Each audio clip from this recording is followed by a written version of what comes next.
just want to say, until we meet again, please remember, in this friendly world, with each day so full of joy, why should any heart be lonely?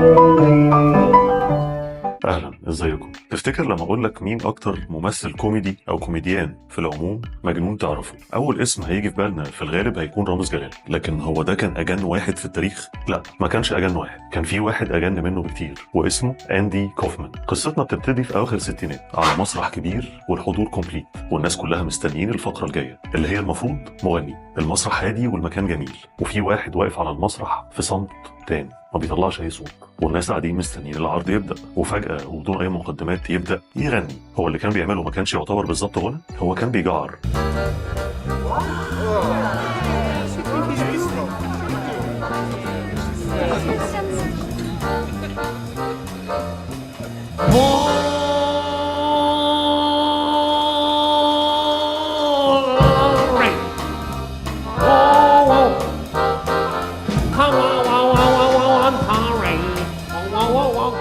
والناس بدأت تبقى مستاءة وبتضحك في نفس الوقت، مش مصدقين ان ده عرض حقيقي بيحصل. هو الراجل ده حقيقي واللي بيعمله ده مش جنون؟ وفجأة الأداء الغريب ده يتحول من حاجة بتضحك الجمهور لصدمة وسكوت تام، لأنه فجأة وبدون أي مقدمات تحول لإلفيس بريسلي. أكن إلفيس بريسلي هو اللي بيغني بالظبط، وأكنه هو اللي واقف قدامهم. اللي كان قدامهم ده ما كانش كوميديان، ده كان لغز كبير، واللغز ده كان اسمه أندي كوفمان.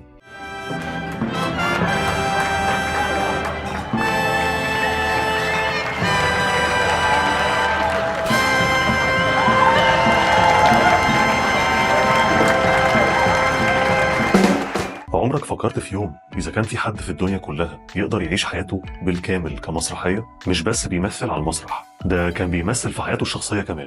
زي الله يرحمه القدير أحمد زكي، ده كان ميثود أكتر، يعني كان بيتقمص الشخصية وهو بيعملها في كل حاجة في يومه لحد ما الفيلم يخلص. لكن أندي ما كانش بيعمل كده. أندي كانت حياته كلها جزء من العمل اللي هو بيعمله، لدرجة إن كل اللي حواليه والقريبين جدا منه كمان ما بيبقوش عارفين إمتى هو بيمثل وإمتى هو حقيقي. هو ممكن يكون في حد كوميديان عبقري، لكن محدش بيضحك على الكوميديا بتاعته لأنه هو سابع عصره دايما. أو هو ده أندي كوفمان، وهو ده موضوعنا النهارده في حتة لوحده. والنهارده هنحاول نفهم شوية عن حياته وعقليته وليه كان كده.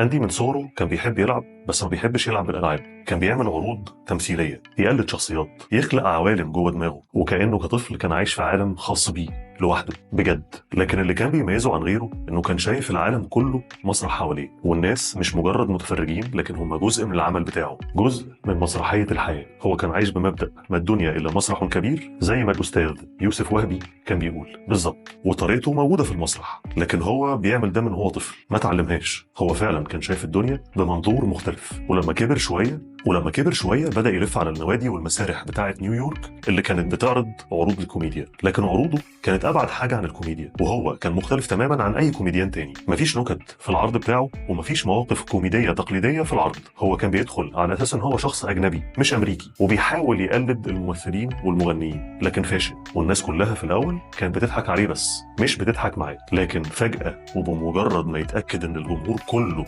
بدأ يحس بالملل، يتغير ويتحول بدون أي مقدمات. والأداء الركيك اللي كان بيأديه في الأول يتحول 180 درجة، ويبقى بيتقمص شخصية زي شخصية إلفيس بريسلي أو أي حد تاني. هو كان بيتقمص شخصيته أكنه هو الشخص، والجمهور كل مرة كان بيذهل. محدش بيتخيل أبدا إن الشخص اللي بدأ العرض هو الشخص اللي بيبهرهم دلوقتي. والأداء المميز والمختلف بتاعه ده كان هو سبب الشهرة بتاعته. هو اتشهر جدا بسبب الأداء ده، والناس كانت بتروح مخصوص عايزين يعرفوا المرة دي هيدخل شكله عامل إزاي، وهيطلعوا من العرض شايفينه شكله عامل إزاي. محدش بيتخيل هو هينتحل شخصية مين وهو داخل العرض المرة دي، ولا هيقلد مين بعد ما يضحك عليهم شوية. الناس دايما كان عندها فضول إنها تعرف إيه اللي هيحصل بعد كده، وعروضه دايما مختلفة ومميزة ومبهرة. وكان أول ظهور لأندي كوفمان في برنامج مهم زي ساتردي نايت لايف كان في سنة 1975، واللي حقق نجاح رهيب فيه، وده فتح له دخول التلفزيون بشكل أوسع كمان. وده اللي حصل سنة 1978 لما جات له فرصة يحلم بيها أي ممثل. جاله دور في مسلسل تاكسي، واللي كان يعتبر فعلا حلم العمر، لأن هو وبسبب المسلسل ده بقى معروف على مستوى أمريكا بالكامل، بقى نجم. لكن المفاجأة والغريب جدا إن أندي كره المسلسل وكان شايفه وظيفة ثابتة مملة ورتيبة، وما كانش عايز يكمل لأنه كان شايف إن هو ممكن يستغل الوقت ده في إن هو يعمل تجاربه الفنية الغريبة. وعلشان كده لعب لعبة خطيرة جدا، اخترع شخصية وهمية وسماها توني كليفتون. والشخصية دي كانت شخصية مغني مغمور درجة ثالثة، وقح ومستفز وسليط اللسان وصعب التعامل معاه. لا وكمان فرض على منتجين المسلسل ان هم يوظفوا الشخصيه دي اللي هي توني كليفتون في المسلسل معاه، ويبقى له ظهور خاص، بالرغم من ان الشخصيه دي في الحقيقه هي اندي كوفمان متنكر، لكن ما حدش كان عارف لحد لما اكتشفوا الحقيقه وطردوه. وتقريبا هو كان عامل كده علشان يطرد، مش يبقى هو اللي مشي وساب المسلسل. اندي بدا يركز بعد كده في عروضه الخاصه اللي كانت بتتحول من غريب لاغرب. بدا ينظم ماتشات مصارعه نسائيه، هو اللي بيشارك فيها مش بينظمها بس. ومش بس كده، وكمان اعلن نفسه بطل المصارعه النسائيه، ودي حاجه زعلت ناس كتير منه، لكنه ما وقفش لانه كان شايف ان ده جزء من الفن بتاعه.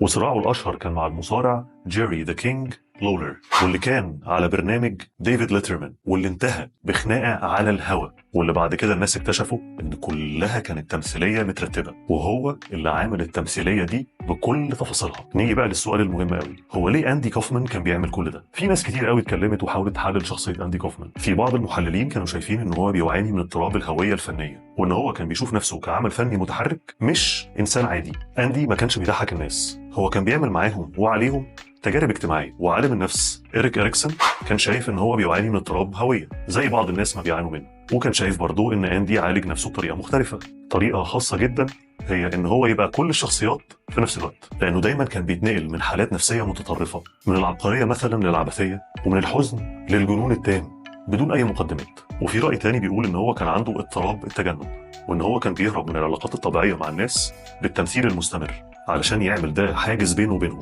اندي كان بيسال نفسه دايما ايه هو الفن؟ وهو الفن لازم يكون مفهوم علشان يكون عظيم؟ طفولة أندي كوفمان زي حياته كلها كانت غريبة شويتين. أندي اتولد يوم 17 يناير سنة 1949 في مدينة نيويورك، وعاش طفولة عادية جدا في لونج آيلاند. كان بيحب يقضي ساعات كتيرة قوي لوحده، يخترع في شخصيات خيالية ويعيش في العالم بتاعه، زي ما يكون المكان ده هو المكان الوحيد اللي هو بيرتاح فيه. ورغم ان هو كان محبوب وسط اهله، لكن هو ما كانش اجتماعي بالفطره، وده اللي خلى طريقته في التواصل تعتمد على الاداء بدل الكلام العادي. ولما كبر أندي كان عنده رغبه حقيقيه في تحدي التوقعات، سواء في المدرسه او في الحياه الاجتماعيه. عمره ما كان بيمشي مع التيار، ودايما بيعمل العكس. وفي سنه 1983 أندي بدا يحس ان صحته مش كويسه، وبعد تحليلات وفحوصات طبيه اكتشف ان هو بيعاني من مرض سرطان الرئه، مع العلم ان هو كان غير مدخن.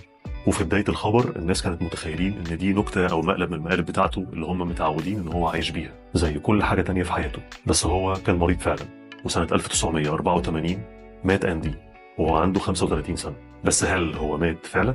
لحد النهارده في ناس لسه مؤمنين ان أندي لسه عايش، وانه خدع العالم كله، لان لو في اي حد في الدنيا كلها يقدر يضحك على الناس ويزور موته فاكيد هو أندي. أندي كوفمان ما كانش ممثل عادي، هو كان تجربة فنية حية، بيمثل حتى وهو مش على المسرح، شخص مش مهتم بالضحك قد ما هو مهتم بالتجربة. يمكن ما حدش عرف شخصيته الحقيقية، ويمكن ما حدش هيعرفها خالص. وبعد وفاته اتحولت حياته لأسطورة، وبقت حياته مادة خصبة للنقاش. هل كان عبقري وسابق عصره ولا كان مجنون؟ هل خدعنا في كل حاجة ولا هو فعلا مات؟ السؤال الأهم بقى، هل لو كان أندي نفسه لسه عايش كان هيجاوبنا بجد ولا هيضحك علينا برضه؟ أتمنى تكون القصة عجبتكم، واستنوني الحلقة الجاية. شكرا.